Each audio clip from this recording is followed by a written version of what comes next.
السلام عليكم إخواني الأعزاء والأجلة. أريد أن أخبركم بثلاثة أشياء للفلاح والفوز إن تعملوا بها إن شاء الله تنجحوا. الأول الالتزام، وهو أن تعرف غايتك والوسيلة إليها. والثاني أن تبدأ في التنفيذ وتستمر إلى هدفك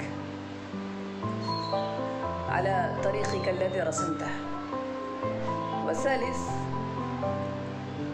والثالث الإصرار، هو أن